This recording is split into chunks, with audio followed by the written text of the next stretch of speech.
Before we start, please hear a message from International News Today Network. Starting today, for every subscriber, International News Today Network will plant one tree to save our planet. Please help contribute in saving our planet by subscribing to our channel. One subscriber equals one tree.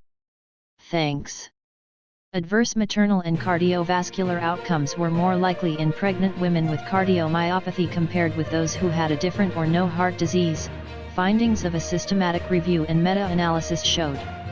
Our results highlight the importance of prenatal counseling to ensure that women with cardiomyopathy make informed choices about the risks associated with pregnancy and emphasize the need for close antenatal surveillance by experienced multidisciplinary maternal cardiology teams in view of the increased likelihood of severe adverse maternal outcomes. Elizabeth J. Eggleton, BSc, a trainee healthcare scientist at the Newcastle University Medical School in Newcastle upon Tyne, England, and colleagues wrote in the American Journal of Obstetrics and Gynecology. Eggleton and colleagues reviewed 14 studies published before April 24, 2022, that compared outcomes in women with cardiomyopathy with those in women with no known heart disease, which the researchers designated as healthy women or with non-cardiomyopathy heart disease. The studies examined predefined measures for mode of delivery, left ventricular ejection fraction, major adverse cardiovascular events, MACE, outcomes and non-MACE outcomes.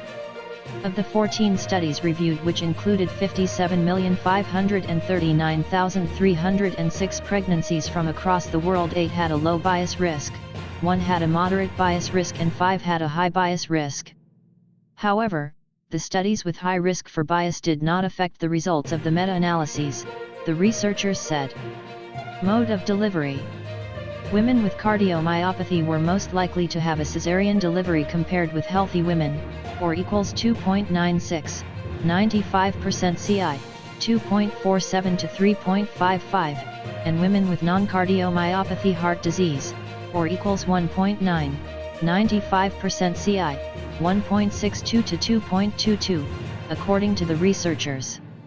Additionally, women with cardiomyopathy were less likely to have a spontaneous vaginal delivery compared with those with no known heart disease, or equals 0.28, 95% CI, 0.23 to 0.36, and those with other forms of heart disease, or equals 0.61, 95% CI, 0.37 to 1.01, despite current guidance. Current guidelines recommend that vaginal delivery is appropriate for the majority of women with heart disease due to reduced risk of heavy blood loss and avoidance of major surgery, Eggleton and colleagues wrote.